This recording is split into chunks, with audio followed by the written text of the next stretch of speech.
Praise the lord. దేవుని నామమునకి స్తోత్రములు. మీ అందరికీ వందనాలు. ఈరోజు మనము ఎఫెసు సంఘము గురించి తెలుసుకుందాము. ప్రకటన గ్రంథము 2వ అధ్యాయము 1 నుంచి 7 వరకు ఎఫెసు సంఘం గురించి ఉంటుంది. ఇక్కడ ఎఫెసు సంఘము గురించి కొన్ని విషయాలు, దాని చరిత్రను మనం తెలుసుకుందాం. ఇక్కడ ఆకుల ప్రిస్కిల్లా ఇంతకుముందు ఇక్కడ నివసించిన ప్రాంతము. యోహాను శిష్యుడైన అపోల్లో ఇక్కడ సువార్త ప్రకటించాడు. పౌలు పరిచర్య అనంతరము తిమోతి కూడా ఇక్కడ సేవ చేశాడు. మరియు ఇది మాంత్రికులకు ముఖ్యమైన స్థానంగా పేరుంది. అపోస్తులైన పౌలు 3 సంవత్సరంలో ఇక్కడే పరిచర్య చేశాడు. పూర్వకాలంలో ప్రతిష్ఠ చెందిన అర్తిమదేవి ఆలయం కూడా ఇక్కడ ఉండేది. 25,000 మంది కూర్చునే విధంగా పెద్ద స్టేడియం కూడా ఉండేది. రోమన్ చక్రవర్తి పరిపాలనలో ఆసియాకి కేంద్ర స్థానముగా ఈ ఎఫెసు అనే పట్టణాన్ని వీళ్ళు ఎంచుకోవడం జరిగింది. అయితే యేసు శిష్యుల్లో ఒకడైన యోహాను పద్మసు ద్వీపంలో బందీగా ఉన్నప్పుడు ఆయన దర్శనంలో చెప్పిన సంగతులను ఒక పుస్తకముగా రాయమని చెప్పాడు. అదే ప్రకటన గ్రంథం. ఇది అంత్యకాలంలో జరిగే సంగతులను గురించి తెలియజేసే పుస్తకము. 2వ అధ్యాయములో మనం చూసినట్లుగా 7 నక్షత్రములను తన కుడి చేత పట్టుకొని 7 దీపస్తంభముల మధ్య సంచరించువాడు చెప్పు సంగతులేవనగా అని వ్రాయబడి ఉంది. అంటే ఇక్కడ 7 నక్షత్రములు అంటే 7 సంఘానికి దూతలు అని అర్థము. 7 సువర్ణ దీపస్తంభములు 7 సంఘాలకి గుర్తుగా ఉంది. అయితే వాటి మధ్యన సంచరించేవాడు మనుష్య కుమారుడుగా ఉన్నాడు. ఆ మనుష్య కుమారుడైన యేసుక్రీస్తే. సంఘములకు ఆత్మ చెప్పుచున్న మాట చెవిగలవాడు వినుగాక. అయితే ఈ ఎఫెసు సంఘముకు సంబంధించిన మంచి మాటలు, హెచ్చరికలు 2 రకాలుగా మనం చూస్తాము. అయితే సంఘములో ఉన్న మంచి గురించి కొన్ని చెప్పారు. దాంట్లో ఏంటంటే, నీ క్రియలను, నీ కష్టమును, నీ సహనమును నేను ఎరుగుదును. 2వది, దుష్టులను సహింపలేవు. 3వది, అపోస్తులు కాక అపోస్తులను చెప్పుకునే వారిని పరీక్షించి వారి అబౌద్ధికులని కనుగొన్నారు. 4వది, సహనము కలిగి నాశనము నిమిత్తము భారము భరించి అలియలేదు అని చెప్పేసి అన్నారు. చూడండి, నికోలాయితు క్రియలను నువ్వు ద్వేషిస్తున్నావు అని చెప్పేసి అన్నాడు. ఇవన్నీ సంఘంలో వాళ్ళు మంచి క్రియలకు గుర్తుగా ఉన్నాయి. వాళ్ళ కష్టాలని, నష్టాలని అన్నిటిని ఎదుర్కొంటున్నారు. దుష్టుల యొక్క ప్రవర్తనను వీళ్ళని సహించలేరు. ఎందుకంటే వాళ్ళ నడత వీళ్ళకి ఇష్టం ఉండదు. తర్వాత అపోస్తులుడైన పౌలు అతను దేవుని చేత అభిషేకించబడి అక్కడ ఎన్నో చోట్లకి వాక్యాన్ని పంచిపెడుతున్నాడు, సువార్త చేస్తున్నాడు. అలాగే కొంతమంది దేవుని చేత పిలువబడలేదు, వాళ్ళు అపోస్తులని చెప్పుకుంటున్నారని చెప్పేసి ఈ మాట అక్కడ రావడం జరిగింది. అయితే మీకు ఈ సమయంలో నేను ఒకటి మీతో నేను షేర్ చేసుకోవాలనుకుంటున్నాను. అపోస్తులు అంటే ఎవరు అంటే, ఎవరిని అపోస్తులని పిలవచ్చు అంటే, దేవునిచే లేదా దైవజనుల చేత అభిషేకించబడి ఆయన సేవ నిమిత్తము ప్రత్యేకంగా పంపబడిన వారుని అపోస్తులుగా మనం చెప్తాము. ఎందుకంటే వాళ్ళ జీవితంలో చాలా చోట్ల తిరుగుతూ ఉంటారు, చాలా బాధలు పడతా ఉంటారు, చాలా మంది చేత దూషించబడతా ఉంటారు. దేవుని నిమిత్తము వాళ్ళ పరిచర్లో చాలా ముందు వరుసలో ఉంటారు. అదేవిధంగా ఈ అపోస్తుల గురించి దేవుని యొక్క వాక్యంలో 1 కొరింథీ 12వ అధ్యాయం 27-28లో ప్రతి సంఘములో మొదటి ప్రాధాన్యత అపోస్తులదని చెప్తారు. 2వది ప్రవక్తలది, 3వ ప్రాధాన్యత బోధకులది, 4వ ప్రాధాన్యత అద్భుతములు చేయువారిది, 5వ ప్రాధాన్యత కృపావరములు గలవారిది, 6వ ప్రాధాన్యత ఉపకారములు చేయువారిది, 7వ ప్రాధాన్యత ప్రభుత్వములు చేయవారిది, 8వ ప్రాధాన్యత నానావిధ భాషలు మాట్లాడువారిది. అంటే ఇన్ని రకాల క్వాలిటీస్ కలిగిన వ్యక్తులు ఒక సంఘంలో ఉంటే అది నిజమైన సంఘముగా, అది దేవుని సంఘముగా కొలవబడుతుందని చెప్పేసి ఈ 1 కొరింథీ 12వ అధ్యాయం 27-28లో చెప్పబడింది. కాబట్టి ఈ విధంగా ప్రతి చోట అపోస్తులు అనే వాళ్ళు ప్రతి సంఘానికి ఉండాలి. కాబట్టి ఆ సంఘపు పెద్దలైన కావచ్చు, ఎవరైనా కావచ్చు, మొట్టమొదటిగా ప్రాధాన్యత అపోస్తులకి ఇవ్వాలి. ఆ తర్వాతే మిగిలిన వాళ్ళకి ఇప్పుడు మనం చెప్పిన దాని ప్రకారంగా ఇవ్వాల్సి వస్తుంది. అయితే దేవుని యొక్క హెచ్చరికలు ఏమిచ్చాడంటే మొదటి నుండిన ప్రేమను వదిలితివి అని అంటున్నాడు. అంటే వీళ్ళు మొదటిగా ప్రేమగా ఉండేవారు, తర్వాత ప్రేమ కోల్పోయారు. ప్రేమని కోల్పోతే ఏమొస్తుందండి? వాళ్ళలో అలజడి వస్తుంది, ఐక్యత ఉండదు, కోపం ఉంటుంది, ఒకరి మీద ఒకరికి అహంకారం ఉంటుంది, క్షమాపణ అనేది ఉండదు. కాబట్టి ఈ విధంగా ఉంది కాబట్టి వాళ్ళకి హెచ్చరిక చేస్తున్నాడు. మొదటి ఉండిన ప్రేమను నువ్వు వదిలితివి కాబట్టి నువ్వు తిరిగి మొదటి ప్రేమను నువ్వు తిరిగి తెచ్చుకోవాలి. తర్వాత రెండోది ఏమంటున్నాడు? నీ మీద తప్పు ఒకటి మోపవలసి ఉన్నది. మరి మంచి నుంచి చెడుకు ఇదైపోయినప్పుడు తప్పనిసరిగా తప్పు మోసుకోవాల్సిన పరిస్థితి వస్తుంది. మూడోది మొదటి స్థితి జ్ఞాపకం చేసుకోమని చెప్తున్నాడు. మొట్టమొదటిగా వాళ్ళు ఎన్ని కష్టాలు, రోమన్ చక్రవర్తి ఎన్ని కష్టాలు పెట్టినా, ఎన్ని బాధలు పెట్టినా అన్నిటికీ తట్టుకుని చివరి వరకు ఓపిగా ఉన్నారు. కానీ చివరిలో మారిపోయారు. కాబట్టి తిరిగి మీరు మొదటి స్థితి ఎలాగో ఓపికగా సహనంగా ఉన్నారో, ఏ విధంగా అన్నిటిని తట్టుకున్నారో ఆ మొదటి స్థితి తిరిగి మీరు జ్ఞాపకం చేసుకోండి అని చెప్తున్నాడు. మరీ ముఖ్యంగా 4వ విషయము మారు మనసు పొంది మొదటి చేసిన మంచి క్రియలనే చేయమని చెప్తున్నాడు. లేకపోతే ఆ దీపస్తంభాన్ని అక్కడి నుంచి తీసేస్తాను అంటే ఆ సంఘాన్ని అక్కడి నుంచి లేకుండా చేస్తానని చెప్పేసి ఇక్కడ హెచ్చరిక ఇక్కడ ఈ సంఘానికి ఇస్తున్నాడు, ఎఫెసు సంఘానికి ఇస్తున్నాడు. అయితే ఎఫెసు సంఘానికి వచ్చిన కష్టం ఏంటి? వారు ఏ విషయంలో సహనం కలిగి ఉన్నారు? వాళ్ళని బాధ పెట్టే దుష్టులు ఎవరు? నికోలాయితు క్రియలంటే ఏంటి అనేది ఇప్పుడు నేను చెప్తాను.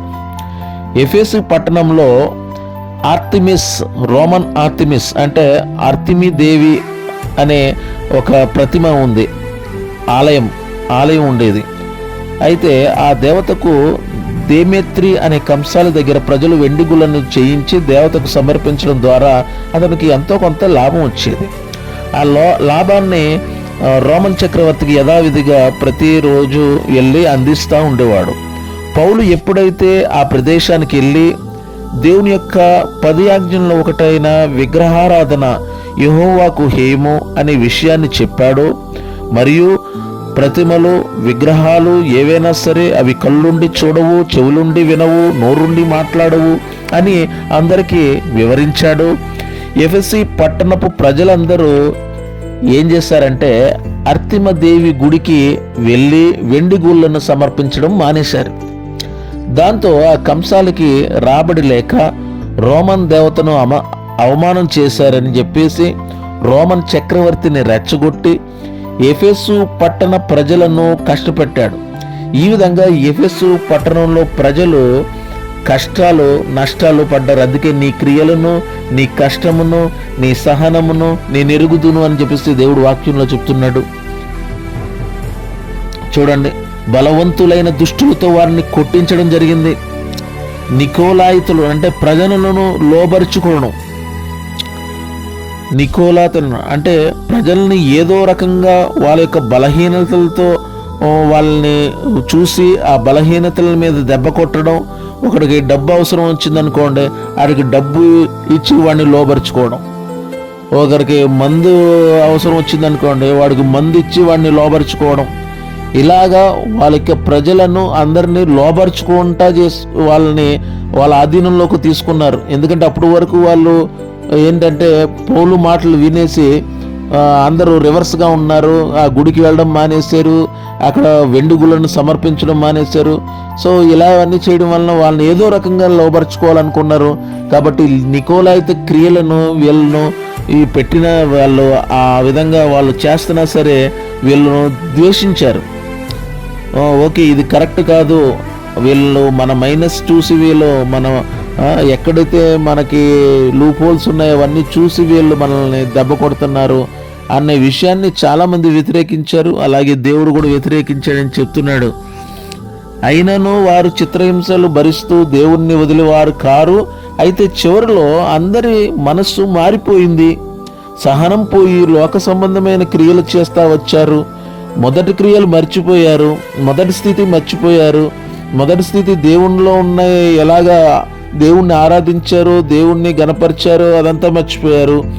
అయితే మారు మనసు పొంది తిరిగి ఆయన వద్దకు రావాలని ఆయన ఇక్కడ హెచ్చరిస్తున్నాడు. అందుకే ఇన్ని మాటలు ఆయన మాట్లాడాడు. మొదటి నుండిన ప్రేమను నువ్వు వదిలితివి, తర్వాత మొదటి స్థితి జ్ఞాపకం చేసుకొనుము, మారు మనసు పొంది మొదటి క్రియలను చేయము అని చెప్తున్నాడు. కారణం ఇదేనండి, తిరిగి మారు మనసు పొంది ఆయన దగ్గర రావాలని చెప్పేసి ఆయన ఉద్దేశం. దీంట్లో మూడు విషయాలు నేను చెప్తాను. ఒకటి రిమెంబర్, రెండు రిపెంట్, మూడోది రిపీట్. ఒకటి రిమెంబర్ అంటే మొదటి ప్రేమను జ్ఞాపకం చేసుకున్నాను. రిమెంబర్ అంటే ఏంటి? జ్ఞాపకం చేసుకోను.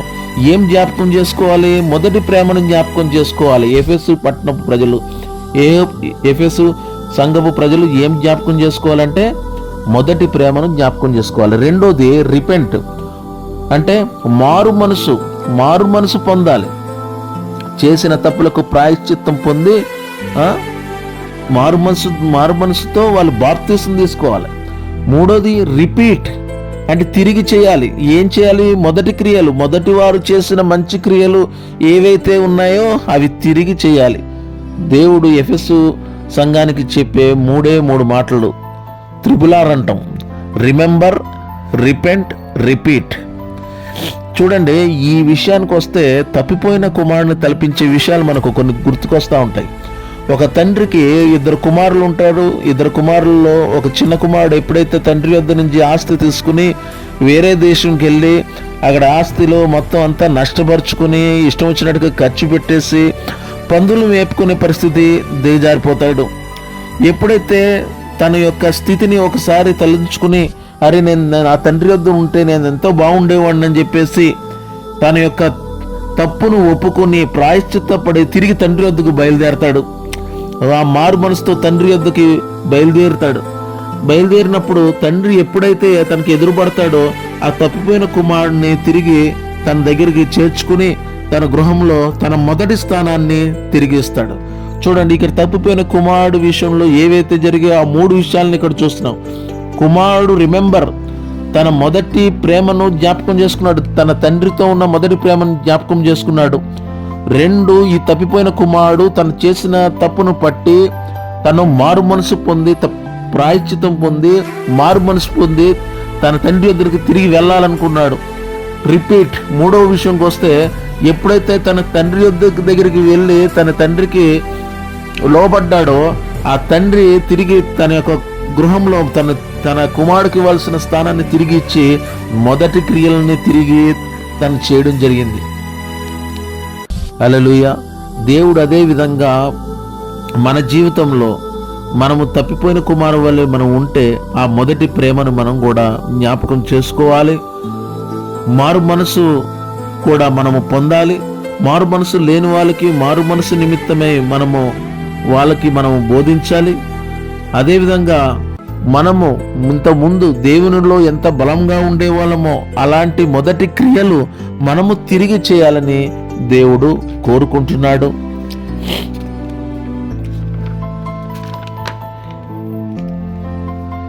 ఎఫెసు సంఘములో చాలామంది పిలుపు లేకుండా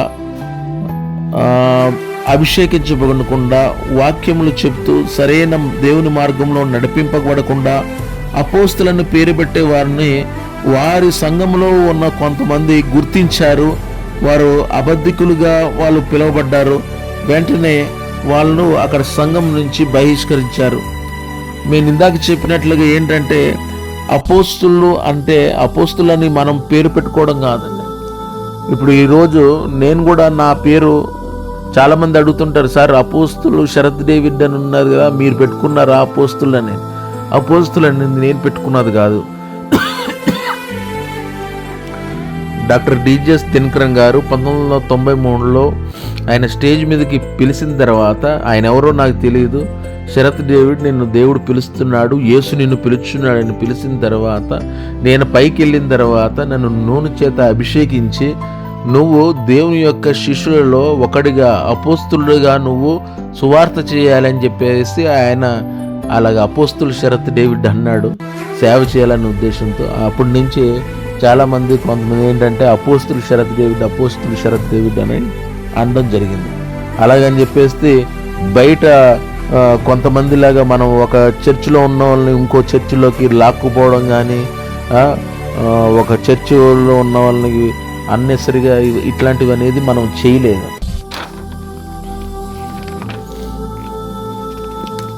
సో దేవుడు మారు మనసు నిమిత్తమే చాలా ప్రాధాన్యతమైన విషయాలు ఇచ్చాడు. అయితే దేవుని యొక్క వాక్యము లూకాసు వార్త 5వ అధ్యాయము 32 ఏమని చెప్తాడంటే, మారు మనసు పొందుటకై నేను పాపులను పిలువ వచ్చి తిని గాని నీతిమంతులను పిలవడానికి నేను రాలేదు అని చెప్తాడు. అంతేకాదు మారు మనసు విషయంలో దేవుని రాజ్యము సమీపించబడినది, మారు మనసు పొంది బాప్తిసం పొందండి అనేది బాప్తిసం ఇచ్చి యోహాను చెప్పాడు, యేసు ప్రభువు కూడా చెప్పాడు. అంతేకాదు బాప్తిసం ఇచ్చే యోహాన్ అన్నాడు, మారు మనసు నిమిత్తము నేను నీళ్ళలో బాప్తిసం ఇస్తున్నాను, కానీ నా వెనుక వచ్చేవాడు నాకంటే ప్రముఖుడు, ఆయన మీకు పరిశుద్ధాత్మలోను అగ్నిలోను బాప్తిసం ఇచ్చును అని చెప్తున్నాడు. కాబట్టి మనము కూడా మారు మనసుతో మన యొక్క నడవడిక అనేది ఉండాలి. మన కుటుంబంలో ఉన్న వాళ్ళు ఎవరైనా సరే దేవునిలోకి ఇంకా రాకపోతే, మనలో మార్పు అనేది మరో మనసు అనేది లేకపోతే మనము దేవుని నుంచి దూరం అయిపోతాము. దేవుని యొక్క సన్నిధిలో మనము ఉండే అవకాశాన్ని కోల్పోతాం. ఎప్పుడైతే దేవుని దృష్టిలో ఉంటామో, దేవుని రాకడికి ఎత్తబడతామో, ఆయన యొక్క పరలోక సన్నిధికి పరదేశుకి మనం ఎత్తబడతాము. పరదేశుకి ఎత్తబడిన తర్వాత ఆయన నిత్య జీవం ఉండే విధంగా జీవ వృక్ష ఫలములను మనకి ఇస్తాడు అని చెప్పేసి వాక్యంలో చెప్తున్నాడు. కాబట్టి అలాంటి గొప్ప ధన్యత పొందుకోవడానికి మనమందరము సిద్ధపడదాము. దేవుడు ఈ వాక్యంను దీవించునుగాక. ఆమేన్.